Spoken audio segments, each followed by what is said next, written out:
दोस्तों, आज हम भारत के इतिहास के ऐसे पन्ने के बारे में बात करेंगे जिसे दुश्मनों द्वारा कई बार नष्ट किया गया। माना जाता है यह अगर अभी भी अस्तित्व में होता तो शायद भारत विश्व गुरु जरूर होता। जी हाँ, हम बात कर रहे हैं भारत की प्राचीन यूनिवर्सिटी नालंदा की। दोस्तों, आज की वीडियो में हम आपको नालंदा के बारे में 5 ऐसी फैक्ट्स बताएंगे जो शायद आपको पता नहीं होंगे, तो इसलिए वीडियो को पूरा देखिए। तो चलिए शुरू करते हैं। कला और शिक्षा का प्रतिष्ठित केंद्र नालंदा विश्वविद्यालय की स्थापना लगभग 2500 साल पहले बौद्ध भिक्षुओं ने की थी। नालंदा शब्द संस्कृत के 3 शब्दों से मिलकर बना है। नालंदा, ना, आलम और दा। इनका एक साथ अर्थ होगा ज्ञान के उपहार का कोई रोक नहीं। और यह कहना गलत नहीं होगा कि विश्वविद्यालय अपने साइज के लिए जाना जाता था। बिहार यानी मगध भारत में स्थित यह दुनिया भर में प्रसिद्ध था, जिसने न केवल बौद्धों को बल्कि दुनिया की विभिन्न संस्कृति के छात्रों को इसमें शामिल होने के लिए प्रेरित किया। इसमें कई मंदिर, ध्यान केंद्र, छात्रावास थे और उल्लेख नहीं करने के लिए दुनिया का सबसे बड़ा पुस्तकालय भी था। इतिहास के कई सम्मानित सांकाय और विद्वान थे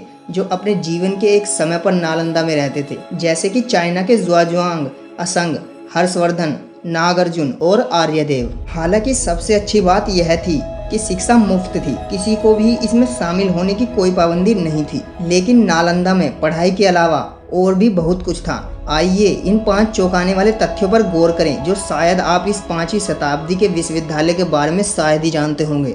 नंबर 1, 5वीं शताब्दी के एकमात्र अंतर्राष्ट्रीय विश्वविद्यालय। नालंदा ने अपने काम से 800 से अधिक वर्षों तक दुनिया के एकमात्र अंतर्राष्ट्रीय विश्वविद्यालय का खिताब अपने नाम किया। नालंदा में प्रदान किए गए समृद्ध और समग्र ज्ञान को प्राप्त करने के लिए दुनिया भर से छात्र आते थे। ग्रीस, मंगोलिया, जापान, चीन, कोरिया, इंडोनेशिया, ग्रेटर ईरान, फारस और कई अन्य देशों से लगभग 10,000 छात्र और 2,700 से अधिक भिक्षु भी थे। नंबर 2, 3 भवनों में विभाजित एक विशाल पुस्तकालय। नालंदा के केंद्र में दुनिया का सबसे बड़ा और प्रतिष्ठित पुस्तकालय था। इसे धर्मकुंज यानी सत्य का पर्वत कहा जाता था। पुस्तकालय 9 मंजिला तक खड़े 3 भवनों में विभाजित था। इन इमारतों को रत्ना सागर, ज्वेल्स का सागर, रतनजंका, ज्वेल्स का डीलर और रत्नौदी, ज्वेल्स का महासागर कहा जाता था।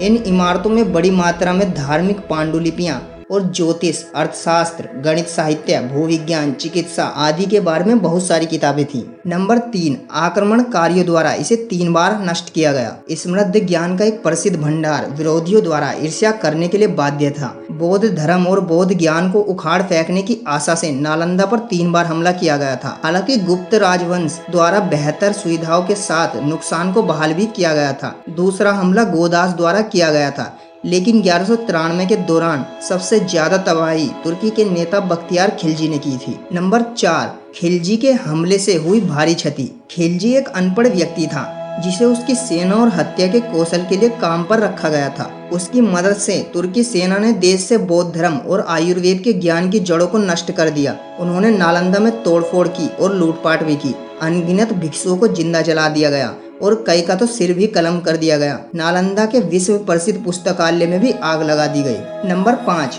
पुस्तकालय 3 महीने तक जलता रहा। तीसरे आक्रमण में नालंदा के रत्नों को बख्तियार खिलजी अपने साथ ले गया।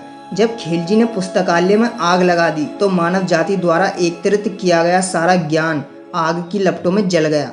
पुस्तकालय की विशालता का अंदाजा इसी बात से लगाया जा सकता है कि किताबें और पांडुलिपियों को पूरी तरह से जलने में 3 महीने का समय लगा था। धार्मिक ग्रंथों के नुकसान के कारण बौद्ध धर्म भारत के प्रमुख धर्मों में से एक को सैकड़ों वर्षों तक असफलताओं का सामना करना पड़ा। नालंदा के पुरातत्व अवशेषों ने वर्षों से हजारों यात्रियों को आकर्षित किया और इसे 2016 में यूनेस्को की विश्व विरासत सूची में भी शामिल किया गया था। दुनिया के पहले आवासीय विश्वविद्यालयों में से एक होने के अलावा यह इतना विशाल था कि आज इसका खुदाई क्षेत्र 15 हेक्टेयर से भी अधिक है। मूल क्षेत्र से केवल 10% बचे हुए खंडरों में स्तूप, तीर्थ स्थल, विहार यानी आवासीय और सैनिक भवन, कुछ प्राचीन कलाकृतियां भी शामिल हैं जो इसके गौरवशाली अतीत की दास्तां बताती है। 25 नवंबर 2010 को भारत सरकार ने प्राचीन विश्वविद्यालय को पुनर्जीवित किया और एक नया नालंदा विश्वविद्यालय स्थापित किया गया। इसे राष्ट्रीय महत्व देकर अंतर्राष्ट्रीय विश्वविद्यालय के रूप में नामांकित किया गया है।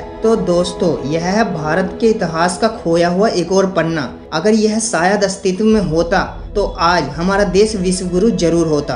दोस्तों, अगर वीडियो अच्छी लगी हो तो वीडियो को लाइक तथा शेयर जरूर करें और चैनल को सब्सक्राइब जरूर कर ले ताकि हम आपके लिए ऐसी वीडियो बनाते रहें। Thank you and good bye.